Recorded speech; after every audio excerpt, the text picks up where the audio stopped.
Bonjour mes amis, vous savez, Monsieur O.J. Simpson, qui a aujourd'hui 70 ans, va bientôt sortir de prison. Et en fait, cette annonce a suscité énormément de débats. Il y a des gens qui lui sont très hostiles, des gens qui sont pro-O.J. Simpson. Et en fait, c'est comme si le débat était relancé. Donc j'aimerais venir vous dire un petit peu ce que j'en pense, parce que pendant très longtemps, cette affaire pour moi se résumait à quelque chose de très simple. C'était un gars qui a tué sa femme, mais qui a été assez riche pour échapper à un jury d'assises et puis sortir avec un acquittement. En fait, l'histoire est beaucoup plus compliquée que ça. Alors, ce que j'ai fait à un moment donné, j'ai commencé à m'informer sur cette histoire. Alors, qu'est-ce que j'ai fait ? Bon, au départ, en ligne, il y a l'enregistrement complet des plaidoiries de la défense et de l'accusation. J'ai regardé cela. J'ai lu les rapports d'autopsie. Je dis bien les rapports d'autopsie parce qu'en fait, il y a eu 2 morts. Je vais vous expliquer dans le détail dans une seconde. Et puis, j'ai lu un certain nombre de livres. Alors, j'ai lu le livre de Christopher Darden. Christopher Darden, c'est un des procureurs, d'accord ? Donc, il travaille pour le DA, comme ils disent là-bas. Donc, c'est l'accusation. J'ai lu le livre de Johnny Cochran, qui est l'avocat principal de la défense, parce que M. O.J. Simpson avait une équipe à sa défense. C'était pas seulement, lui. Il y avait Robert Shapiro. J'ai écouté plusieurs interviews de Robert Shapiro sur ce sujet-là. Il y avait Kardashian. Kardashian dont les filles sont très connus aujourd'hui. D'ailleurs, je pense même que la saga Kardashian est née avec cette affaire-là, parce que c'était pratiquement, je pense, la première fois que la télévision se rend compte de la puissance de la réalité par rapport à la fiction. Ça signifie ce qu'on appelle reality show, en fait. Ça signifie on prend la réalité, on la transforme en show. C'était cette affaire O.J. Simpson qui avait passionné l'Amérique et même le monde à cette époque-là, était probablement le précurseur ou l'ancêtre de tous les reality shows que vous connaissez. Et je lis aussi le livre de Mark Fuhrman. Alors Mark Fuhrman, c'est un personnage très particulier. C'est un des premiers à être arrivé sur la scène du crime. C'est un flic. Et c'est en fait par lui que pratiquement toute l'affaire va s'écrouler et on va arriver à l'acquittement à la fin. Alors, je vous explique ce qui s'est passé et ce que je vais vous dire à la fin, plus tard, je vais vous dire un petit peu si j'avais été dans le jury. Connaissant tout ça, j'ai essayé d'avoir un maximum d'informations. Par endroits, j'en sais peut-être plus que le jury, parce qu'il y a des choses qui n'ont pas été communiquées au jury alors que j'ai pu y accéder. Et puis, il y a peut-être d'autres choses que le jury a entendues, mais que moi je n'ai pas lues. Mais j'ai essayé de me mettre dans la peau d'un jury. Et puis, je vous dirai à la fin qu'est-ce que j'aurais voté. Est-ce que j'aurais voté coupable ou non coupable ? Alors, tout d'abord, l'histoire va commencer, on est en 94, je vous dis ça de mémoire, on est en 94, juin 94. Et ce qui se passe, c'est que il y a un gars qui sort son chien, on est à Los Angeles, il est tard, il est 22h, il y a un gars qui sort son chien, et puis à un moment donné, il arrive sur un trottoir qui est couvert de sang, et le chien déjà a les pattes pleines de sang, et quand il se penche vers une maison, il va voir que littéralement à l'entrée de la maison, parce que la maison est assez en recul par rapport au trottoir, mais il y a une sorte de chemin qui arrive vers la rue, et en fait il y a un petit portail, et le portail est ouvert, et devant le portail, près d'un petit escalier, il y a une femme recroquevillée, et puis elle est dans une mare de sang. Alors, ce qui se passe, c'est un voisin qui découvre cela, et puis il va appeler immédiatement la police. Ce que vous devez savoir, c'est que dès le départ, c'est une affaire où il n'y a pas de témoin direct. Il n'y a pas de témoin. Personne n'a vu le crime. Personne. Ni caméra, ni rien. Il n'y a pas d'arme du crime. L'arme du crime ne sera jamais retrouvée. Et puis, il n'y a pas d'aveu. Donc, vous voyez déjà le genre de procès que ça va donner plus tard. Donc, un des premiers flics sur site, le gars était chez lui, on le réveille, on lui dit « Viens, il y a un crime », il débarque, et puis, c'est lui, c'est Monsieur Fuhrman. Donc, il débarque, et qu'est-ce qu'il va trouver ? Il va trouver, en fait, 2 corps. Il va trouver ce qu'on appelle Nicole Brown. C'est une femme, elle est couchée là, elle est en chemise de nuit, elle est couchée dans du sang. Et puis, pas très loin, à côté, il y a un gars qui s'appelle Ron Goldman. C'est un mec, assez fort qui est là et qui est aussi mort. Donc il y a 2 cadavres. Il faut savoir un détail, c'est que dans la maison, à l'intérieur de la maison, il y a des enfants qui dorment. Il y a les enfants de Nicole Brown et de O.J. Simpson. Les enfants sont dans la maison, personne ne les a touchés, ils dorment tranquillement. Il y a même un bain avec des bougies et tout ça qui avait été préparé mais qui n'avait jamais été utilisé. Alors, là, à partir de là, il y a énormément d'erreurs qui vont être commises. Première erreur, c'est que la police discute, ils disent oui, je sais qui c'est la femme d'O.J. Simpson. Et puis, Fuhrman, celui-là, qui a écrit ce livre, le flic, leur dit, je sais où il habite. Si vous voulez, on va aller chez lui. On va aller voir, parce que peut-être qu'il est en danger, peut-être qu'il y a quelque chose. Et donc, ils décident d'aller chez lui. Alors, pourquoi je dis que c'est une erreur? Ils auraient dû envoyer d'autres flics chez lui, pas eux aller chez lui. Parce que le truc, c'est que vous savez, il y a une théorie qui dit, quand quelqu'un arrive sur une scène de crime, il prend quelque chose avec lui, il laisse quelque chose. Donc, un flic qui est en train de patauger littéralement dans du sang, dans une scène de crime, prend sa voiture et il va vers une autre scène quelques kilomètres de là. Qu'est-ce qu'il va faire? Il va par exemple prendre avec lui du sang. Il va prendre avec lui des pièces à conviction. Vous comprenez? Donc, ce qui se passe, c'est que déjà le fait que ces flics, un groupe de 3 flics, soient partis d'une scène à l'autre, déjà avait sapé les fondements du procès dès le départ. Alors, ils arrivent chez O.J. Simpson, la maison semble inoccupée, il n'y a personne, enfin il y a un gars qui dort là, mais bon, passons.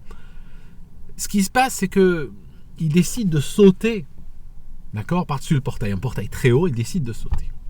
Et en fait, ce qui se passe, c'est que Fuhrman va trouver une des pièces à conviction les plus discutées de cette affaire. Il va trouver un gant. C'est ce gant qui est montré ici. Il va trouver un gant. Il va le trouver où? Il va le trouver sur un passage étroit, derrière la maison. D'accord? En fait, derrière une annexe de la maison. Il y a un passage étroit, de 1 mètre de large, que personne ne franchit. Ce n'est pas un passage où les gens passent. C'est un passage juste entre le mur et la maison. C'est un espace mort pratiquement. Là-dedans, il est passé minuit. Il va trouver un gant ensanglanté. Alors, cette histoire est déjà absolument extraordinaire. Ça signifie, c'est comme si il y a un crime qui arrive au sud de Paris et 2 heures plus tard, un flic va retrouver une pièce à conviction extraordinaire au nord de Paris, en pleine nuit, derrière un mur, derrière une maison. Je veux dire, d'habitude, il faut peut-être des jours de peine fin et de recherche pour trouver un truc pareil. Là, il la trouve pratiquement par hasard. Il y a une providence absolument extraordinaire. Et en réalité, cette providence va le poursuivre. Et personne ne va réellement croire, en tout cas dans le jury, personne ne va réellement croire qu'il a trouvé le gant. Beaucoup de gens pensent qu'il a trouvé le gant sur la scène du crime, qu'il a trouvé sur la scène du crime, qu'il a pris avec lui et qu'il l'a balancé là-bas. Le fait qu'il soit rentré sans mandat, le fait qu'il ait sauté le mur et tout ça, joue en sa défaveur. Beaucoup d'autres choses vont jouer en sa défaveur par la suite. En tout cas, ce qui se passe, c'est que M. O.J. Simpson a quitté la ville. A quitté la ville à un moment donné. Alors, il a quitté la ville. Est-ce que c'était au moment du meurtre, peu après le meurtre, peu avant le meurtre? Alors là, ça a été débattu pendant... En tout cas, il a pris un avion à un moment donné. Et puis, la question, ça se joue tellement dans un... C'est tellement... Il y a photo, comme on dit, qu'il cherche à établir quand est-ce que le meurtre a eu lieu. Mais la minute précise du meurtre n'a jamais pu être établie. On sait à peu près quand, mais selon l'incertitude qu'il y a sur le moment du meurtre, il se pourrait que M. O.J. Simpson ait un alibi. Ça signifie qu'il aurait été incapable de tuer et de prendre l'avion, ou bien il serait peut-être possible qu'il ait tué et qu'il ait pris l'avion après. Voilà. Et en fait, ce qui se passe, c'est que M. O.J. Simpson était une célébrité. À l'époque, il était déjà à la retraite. C'est un sportif de haut niveau. Il était un des dieux du NFL, du football américain, ce football avec ce ballon ovale comme ça qu'il tient comme ça sous le bras et court. Et il était considéré comme un des dieux du stade. Donc c'est vrai que l'histoire a immédiatement... C'est devenu un cirque. L'histoire est devenue un cirque médiatique. Et le moindre témoin, le moindre jury, le moindre flic, le moindre magistrat qui de près ou de loin participait à cela a été bien sûr chassés par les journalistes. Certains ont raconté des histoires aux journalistes, d'autres ont vendu parce qu'il y avait un marché à un moment donné pour le scoop. Donc certains ont vendu. Vendu quoi? Ben on ne sait pas. Est-ce qu'ils ont dit la vérité en échange de l'argent? Ou est-ce qu'ils ont inventé parce qu'ils voulaient se donner un rôle dans ce cirque? Ou parce que il y avait de l'argent, donc les gens sont tentés de dire ben j'étais là, j'ai vu, vous comprenez? C'est ça aussi. Donc l'histoire dès le départ a été très très mal gérée. Alors O.J. Simpson, au départ, il appelle un avocat, un des ténors du barreau, comme ils disent, qui est Robert Shapiro. Monsieur Shapiro a été le premier qui est arrivé là. Robert Shapiro, après, va être secondé par un autre, qui va après devenir le principal avocat de la défense, qui est Johnny Cochran. Et Johnny Cochran, ce qu'il va faire, il va avoir une intuition, il va sauver son client, in fine, il va racialiser l'affaire. Ça signifie que, si on revient en 1994, il y a quelque chose d'extraordinaire. Si on se remet dans ce contexte, il y a quelque chose d'absolument important à savoir. Le meurtre a lieu en 94. Mais si on revient en 91, il y a eu quoi? En 91, il y a eu l'affaire Rodney King. Rodney King, c'était un noir, un chauffeur de taxi noir qui a eu maille à partir avec la police de Los Angeles, à ce qu'on appelle le LAPD, donc le département de police de Los Angeles. Et en fait, ce qui se passe, c'est que le gars, il l'arrête, il descend de la voiture, et pendant qu'il est par terre, n'offrant aucune résistance, il y a des flics qui sont autour de lui en train de le massacrer, avec des bâtons, des coups de pied et tout. On dirait une meute de voyous en train de le massacrer. C'était pas la première fois que ça arrive au LAPD, sauf que cette fois-ci, ça avait été filmé. Il y a quelqu'un qui a tout filmé, in extenso. Le film est disponible, l'original disponible sur YouTube. Alors qu'est-ce qui se passe? Je ne peux pas vous le reprendre ici pour des raisons de droit d'auteur. Vous pouvez le chercher, vous allez le trouver. Je vais vous le mettre dans le descriptif. En tout cas, Rodney King se fait massacrer. La terre entière voit les images. Les images sont données à une télé locale qui va les diffuser et après, tout le monde les diffuse. Les flics sont arrêtés. L'année prochaine, en 92, ils sont jugés. Et là, un coup de canon extraordinaire. La majorité sont acquittés. Le juré n'arrive plus vraiment à décider. C'est un jury de blancs surtout. Ils n'arrivent plus vraiment à décider s'ils sont coupables de violences policières ou pas. Alors que les images ne laissent aucun doute. Le gars est par terre et ils sont en train de le massacrer comme des voyous. Ce n'est pas le comportement de représentant de la loi. Donc, qu'est-ce qui se passe? Il y a les émeutes. Ça déclenche des émeutes en Californie. C'est ce qu'on appelle les émeutes de 1992. Et c'est des émeutes tellement puissantes qui mettent à feu et à sang la Californie qu'il a fallu l'intervention de l'armée. Ce qui est absolument extraordinaire aux États-Unis, parce que l'armée qui mène l'ordre, c'est quelque chose de très délicat aux États-Unis. Je pense que même constitutionnellement, je ne sais pas comment ils ont fait pour faire intervenir l'armée sur le sol américain. Toujours est-il que la Californie est à feu et à sang. Voilà. Des destructions, des émeutes, des couvre-feux, ce que vous voulez. Donc, c'est dans ce climat, c'est pour ça que M. Cochran va jouer sur ça, parce que sa théorie à lui, c'est qu'on ne peut pas faire confiance au LAPD de gérer une affaire où il y a un noir qui est soupçonné d'avoir tué deux blancs, d'avoir tué une blanche et d'avoir tué l'autre gars qui était avec elle, qui était un blanc aussi. Voilà le truc. Et là, ça va payer. Parce que ce gars, Mark Fuhrman, il arrive au procès. Il est très professionnel comme gars. D'ailleurs, comme il écrit, c'est extrêmement professionnel. Il est extrêmement carré. Je fais confiance à son professionnalisme. Il est extrêmement pointu comme gars. Sauf que il y a des casseroles. Alors, parmi les casseroles qui sont retrouvées, c'est qu'il y a des enregistrements audio de lui en train de raconter comment il aimait frapper les Noirs, comment il aimait massacrer les Noirs, comment il aimait les accuser de choses qu'ils n'avaient pas fait, de monter des affaires contre eux. Alors, ça a été raconté dans un contexte. C'était une nana qui voulait écrire un scénario, un film sur la police. Et puis, lui, il est flic, donc elle l'invite chez elle. Et puis, elle veut qu'il enregistre, elle veut qu'il raconte des confidences. Alors, en fait, ce qu'il a raconté comme truc, ça n'a jamais pu être coupé. C'était probablement de la fantaisie. Ou bien il a modifié des trucs quand il l'a raconté pour éviter que ça puisse être recoupé. D'accord? On ne saura jamais. Sauf que le gars, voilà, sa crédibilité extrêmement entaché, d'autant plus que c'est lui qui a trouvé le fameux gant. D'accord ? Alors en plus de l'histoire du gant, il y a énormément de choses, il y a énormément de preuves qui n'ont pas été correctement traitées. Par exemple, je vous donne un exemple tout simple. Les chaussures de la victime. Les chaussures de la victime avec du sang. Le sang qui devait être analysé goutte par goutte, analysé pour voir s'il n'y a pas d'où il vient. Peut-être que le meurtrier a laissé aussi du sang sur la victime. C'est possible. C'est ce qu'il s'est blessé aussi avec le couteau qu'il a utilisé. Mais qu'est-ce qui se passe ? La paire de chaussures, un des flics, pas Fuhrman, mais un autre, va la mettre où ?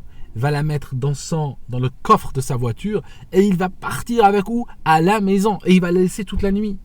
Et ce gars habite en fait dans le quartier où il y a eu l'affaire Rodney King. Donc, les pièces à conviction, normalement, elles doivent être photographiées sur place, recueillies, préservées. Et puis il y a une chaîne qu'ils appellent Chain of Custody. C'est le paquet signé, chaque flic qui passe à quelqu'un d'autre, l'autre signe la date, l'heure, son nom, jusqu'à ce que ça arrive sous scellé. Et après, ça arrive chez la justice, de sorte que le tribunal, la cour, est convaincu que l'objet qu'elle a sous les mains, c'est le même qui a été récolté sur la scène du crime. Sauf que là, le gars, il a gardé les chaussures dans sa voiture. Il y a des taches de sang qui n'ont pas été recueillies, qui étaient là. Certains, on les voit sur les photos, personne ne les a analysées, elles ont été nettoyées à grande eau, elles n'ont pas été. Donc en fait, ce qui se passe, c'est que l'enquête a été un massacre total. L'enquête a été extrêmement mal foutue. Et puis aussi, elle a été menée à charge. Ça signifie que dès le départ, pour les flics, il y avait un seul meurtrier. Il y avait un seul meurtrier, pas 2 ou 3 ou 4. Il y avait un seul. Et qui c'était ? C'était O.J. Simpson. Donc qu'est-ce qu'ils ont fait ? Ils ont tout construit sur ça. Toute leur théorie était construite sur ça. Mais le problème, c'est qu'une fois que soit on démontre qu'il n'y avait pas qu'un seul meurtrier, c'est pas possible qu'un seul le fasse, ou bien qu'on démontre que c'est pas O.J. Simpson, qu'est-ce qui se passe ? Il y a toute l'affaire qui s'écroule. Voilà ce qui s'est passé. Et donc, le gant, par exemple, un des exemples tout simples avec le gant, c'est que à un moment donné, on demande devant le tribunal à O.J. Simpson de tester le gant. Il arrive, il veut le mettre et le gant ne rentre pas. Et qu'est-ce qui se passe ? C'est là qu'on retrouve une fameuse phrase de celui-là, de Cochran, qui dit au juré, si le gant ne va pas, vous devez l'acquitter. C'est tout, aussi simple que cela. Parce que ce gant, c'est le gant du meurtrier. Le meurtrier a utilisé ce gant, des gants en cuir, et il a utilisé un couteau pour tuer. Et c'était un couteau assez petit, c'est un couteau suisse, semble-t-il, quelque chose de cette taille-là, qui n'a jamais été retrouvé. La nana, Nicole Brown, elle est massacrée, elle est littéralement décapitée. Le rapport d'autopsie, c'est incroyable, le nombre de blessures qu'elle a. Et il semblerait qu'elle était sur le pas de la porte quand le meurtrier est arrivé pour la tuer. Le meurtrier lui donne des coups de couteau, elle tombe, et à ce moment-là, le meurtrier est surpris par le gars qui arrive, Ron Goldman. Ron Goldman travaille dans un resto, c'est un serveur. Certains disent qu'il était l'amant de la femme. Peu importe. Il arrive pour lui donner officiellement des lunettes qu'elle aurait oubliées au resto, que sa mère aurait oubliées au resto. Il arrive sur la scène du crime, en fait, semble-t-il, d'après les reconstitutions. Il arrive sur la scène du crime. Qu'est-ce qui se passe ? Il est ceinture noire de karaté. Il va se battre avec le tueur armé d'un couteau. Et le tueur, qu'est-ce qu'il va faire ? Il va lui donner un nombre, il va le larder de coups de couteau, d'une petite lame, jusqu'à ce que le gars tombe. Et le gars tombe mort. Et qu'est-ce qui se passe ? Le tueur revient vers Nicole Brown, qui est entre la vie et la mort, et il va la décapiter. Donc c'est pour ça qu'il y a absolument ce bain de sang. Et le tueur avait, semble-t-il, ces gants-là, le gant plein de sang. Et qu'est-ce qui se passe ? Le gant ne va pas à O.J. Simpson. Donc, doucement, l'accusation commence à patauger parce qu'ils n'ont rien à avancer. D'ailleurs, même dans leur livre, celui-là et celui-là n'ont rien à avancer pour la culpabilité d'O.J. Simpson que leur conviction personnelle. D'ailleurs, quand lui, M. Fuhrman, tente dans son livre de créer un scénario de comment, à son avis, le crime a eu lieu, eh ben, je peux vous dire, je ne vais pas vous le lire, je l'ai marqué là, je peux vous dire qu'il y a pratiquement rien qui se tient dans ce scénario. S'il fait une reconstitution honnête et sérieuse avec ce scénario-là, il va voir que c'est impossible que son scénario tienne. Il y a énormément de trous dans ce scénario-là. Monsieur Fuhrman, une fois qu'il est confondu en cours à cause justement de ces enregistrements et qu'il est confondu, qu'il se retrouve littéralement aux abois, qu'est-ce qu'il va faire? À un moment donné où Cochran lui pose une question toute bête, il répond comment? Il répond: j'invoque mon droit au second amendement. Second amendement, c'est un des amendements de la Constitution américaine qui dit que personne n'est obligé de témoigner contre lui-même. Ça signifie, si quelqu'un est dans une situation où, juridiquement, s'il répond, ça peut être utilisé contre lui, donc ça devient un témoignage contre lui-même, eh bien, il a le droit de garder le silence. Donc il dit: j'invoque le deuxième amendement. Il lui pose une deuxième question encore, il dit: j'invoque mon second amendement, mon droit au second amendement. Et à ce moment-là, Cochran, il a un coup de génie, absolument un coup de génie. Qu'est-ce qu'il va faire? Il va lui dire: j'ai juste une question à vous poser. Est-ce que vous avez commis des malversations dans cette affaire pour accuser mon client O.J. Simpson? Est-ce que vous avez magouillé dans cette affaire? Et qu'est-ce qu'il répond, M. Furman? Pardon. Qu'est-ce qu'il répond? Il répond: j'invoque mon droit au second amendement. Et là, là, tout s'écroule en fait. Tout s'écroule. D'ailleurs, il a été poursuivi plus tard pour parjure. Il a été poursuivi plus tard en justice parce que il avait menti sous serment en fait. Donc, il y a tout qui commence à s'écrouler. Dans un jury de cour pénale comme cela, je ne sais pas comment ça se passe dans d'autres pays, mais aux États-Unis, le jury doit répondre selon une conviction qui est au-delà de tout doute raisonnable. Ça signifie qu'il ne suffit pas de pencher légèrement pour que le gars soit coupable. Il ne faut pas dire: ouais, je pense à 51% qu'il soit coupable. Ça ne marche pas comme ça. Il faut qu'il soit à 99% coupable. Donc la charge de la preuve est chez le ministère public. Et le ministère public foire complètement. Foire par son style, mais foire aussi par les éléments que la police lui fournit d'une enquête qui est complètement foireuse. On trouve par exemple, enquête foireuse, juste un exemple, on trouve même de l'EDTA dans les analyses, dans les exemples de sang qu'on trouve sur des objets. Vous savez que le DTA existe dans les tubes. Le DTA, c'est une molécule qu'on trouve dans les tubes de prélèvement de sang, qui est en fait là pour éviter que le sang ne coagule. Parce que si on vous prend du sang et le met dans un tube, quelques heures plus tard, ce sera un bloc, il va coaguler. Donc qu'est-ce qui se passe? Il y a de l'EDTA dedans. Une molécule qui n'existe pas dans le sang humain. Mais en fait, elle est mise dans les tubes pour empêcher que ça coagule. On retrouve le DTA sur des objets. Alors comment il fait M. O.J. Simpson pour saigner et que son sang contient de l'EDTA? Donc vous comprenez, il est très possible que ce soit un flic qui a essayé de... Voilà. Ce qui fait qu'au moment où ils en arrivent, le jury part pour une délibération qui est très courte. Et les gens sont surpris, mais en fait on comprend bien qu'elle est très courte. Ils arrivent, ils disent au juge Lance Ito que c'est le seul qui n'a pas écrit de livre d'ailleurs dans cette affaire. Ils disent que ils ont un verdict. C'est quoi le verdict? Non coupable. Voilà. Et le gars est libéré pour ce crime-là. Alors, plus tard, il est poursuivi en civil par la famille de la victime, par des victimes en fait, des deux, qui veulent des dédommagements. Donc il est poursuivi au civil. Et au civil, il perd son procès. Alors il perd son procès au civil. Pourquoi? Parce que aux États-Unis, encore une fois, au civil, ça marche sur ce qu'ils appellent la prépondérance des charges. Ça signifie au civil, s'ils arrivent à prouver à 51% qu'il est coupable, c'est que c'est bon, ça suffit. Alors qu'au pénal, il faut prouver vraiment au-delà de tout doute raisonnable. Alors qu'en civil, c'est la prépondérance des charges. Donc du moment que les pièces à conviction sont de manière, on va dire, légèrement dominante pour la culpabilité, c'est qu'il est coupable au civil. Mais au civil, il ne s'agit pas d'aller en prison, il s'agit de payer, c'est tout. C'est une question d'argent. Donc, voilà, il sort libre le gars. Pourquoi il est en prison aujourd'hui? C'est pas pour ce crime-là. Ce crime-là, c'est bon, il a été acquitté. Plus tard, il a attaqué, parce que l'affaire est devenue tellement excitante pour le public que beaucoup de collectionneurs achetaient très cher tout ce qui était lié à cette affaire. D'accord, tout ce qui était lié à cette affaire, les gens l'achetaient. Donc il y avait un marché de collectionneurs, si vous voulez. Et à un moment donné, il a appris qu'il y avait au Nevada, à Las Vegas, il y avait dans un petit hôtel, il y avait un collectionneur qui avait des produits à lui. Et O.J. Simpson ne savait pas comment ce gars peut obtenir ces choses. Par exemple, ce qu'il avait, il avait le costume blanc qu'il portait le jour où il a été acquitté. Et puis, qu'est-ce qu'il a voulu faire? Il a voulu récupérer ses objets. Et là, il l'a fait tambour battant. Il a pris quelques voyous avec lui, un flingue. Je veux dire, il a attaqué le gars dans la chambre. Ils lui ont fait peur, ils lui ont fait la grosse voix. Sauf que, bon, selon la loi, ils l'ont kidnappé parce qu'ils n'ont pas laissé partir. Il dit je veux partir, je veux sortir. Ils ont dit non, tu sors pas. Sous la menace d'un flingue, ça s'appelle un kidnapping. Donc, voilà, ils lui ont fait jambon, œuf, fromage. Je pense qu'ils voulaient aussi. Je pense que la justice était très frustrée de l'avoir raté dans l'affaire du meurtre. Donc, ils lui ont mis tout sur cette histoire-là. Et c'est pour ça qu'il a. Bientôt, il va être libéré. C'est dans le cadre de cette affaire, pas dans le cadre de l'affaire du meurtre qui a été classée, qui est finie, qui a été classée.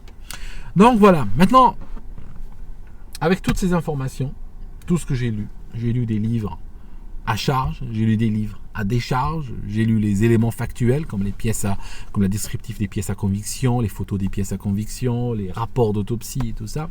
Je peux vous dire que si j'avais été dans le jury d'assises ce jour-là, j'aurais voté non coupable. J'aurais pas eu la moindre hésitation à voter non coupable. Parce qu'on ne condamne pas quelqu'un sur la conviction personnelle de flic et puis monter avec des pièces à conviction complètement mal tenues, complètement mal foutues et tout ça. Ils n'ont pas d'affaires qui tiennent. Il n'y a pas de dossier béton là-dessus. Il n'y a pas de billes en fait. Il y a juste, on est sûr que c'est lui. Mais on ne condamne pas quelqu'un. On ne condamne pas quelqu'un à vie ou à mort ou autre.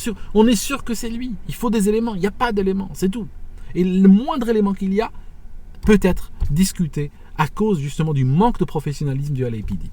Et justement, le LAPD, comme je vous ai dit, on ne peut même pas lui faire confiance de pouvoir gérer l'affaire d'Anne Noire de manière équilibrée. Maintenant, autrement, personnellement, ce que je peux vous dire, juste comme ça, j'ai une petite théorie, comme ça que je peux vous dire, elle vaut ce qu'elle vaut. Il est très possible que ce soit lui qui l'a tué. Il est très possible. Comment? Je ne sais même pas comment il l'aurait fait, mais imaginons qu'il l'ait tué. Qu'il ait tué sa femme et ce gars qui est arrivé au milieu comme ça, comme un cheveu sur la soupe, et puis qui a payé de sa vie. La police, dès le départ, le soupçonne lui, parce qu'il y a eu des affaires de violence domestique, ou par exemple Fuhrman a été appelé un jour sur une affaire de violence domestique, et puis il est arrivé chez eux, il est arrivé chez Nicole Brown et O.J. Simpson, donc il est allé 2-3 fois chez eux, mais ça n'a pas été plus loin. Imaginons qu'il l'a tué, mais les flics sont sûrs que c'est lui, mais ils n'ont pas assez de preuves. Donc qu'est-ce qu'ils vont faire? Parce qu'il s'est débarrassé très rapidement de l'arme du crime, il n'y a pas eu de témoin, tout ça, donc ils savent qu'il est en très bonne posture pour se défendre. Donc qu'est-ce qu'ils font? Ils essayent d'améliorer le dossier, n'est-ce pas? Ils veulent améliorer le dossier en créant des preuves supplémentaires, en plantant des preuves pour que le dossier soit mieux ficelé. Problème avec cette attitude-là, je vous dis lequel. C'est qu'après, une fois que l'affaire va au tribunal, ils vont se retrouver avec un adversaire redoutable. Parce que si l'adversaire a commis le crime et qu'il est en train de plaider non coupable, il connaît mieux la scène du crime qu'eux. Il sait exactement comment le crime a eu lieu. Il sait exactement le genre de pièces à conviction qu'il a pu laisser ou qu'il n'a pas pu laisser. Donc, quand eux commencent à déballer leurs cartes, quand eux ils commencent à retourner leurs cartes, et qu'on commence à voir la face des cartes, lui sait précisément quelle carte est fausse. Il sait quelle carte a été plantée. S'il a jeté les gants sur place, il en est sûr. Si la police dit on les a trouvés chez lui, il sait à quoi ils sont en train de jouer. Donc, il sait quelle carte attaquer, il sait quelle carte a des faiblesses. Et il lance ses avocats dessus. Une fois que ses avocats cassent la carte en question, ça crée le doute sur tout le reste du jeu en fait. Donc, j'ai l'impression que la police, en voulant améliorer l'affaire, ils l'ont fait capoter. Alors, il y a, pour résumer, il y a une interview de M. Robert Shapiro, donc un des avocats principaux. Il faut savoir que Kardashian jouait un rôle très secondaire dans l'affaire, mais bon. Robert Shapiro, qu'est-ce qu'il dit? Il dit dans une affaire de ce niveau-là, dans une affaire qui va au tribunal comme ça, il y a deux types de justice. Il y a la justice quand on regarde les choses sur le point de vue de la loi, et il y a la justice quand on regarde sur le point de vue de la morale. Il a dit dans ce cas-là, le verdict correspond très bien à la justice quand on la rend quand on la voit sous l'angle de la loi, ou quand on la rend en considérant la loi. Il a dit par contre, la justice, sur le point de vue moral, il a dit j'en ai jamais parlé à personne. Vous voyez ce que je veux dire?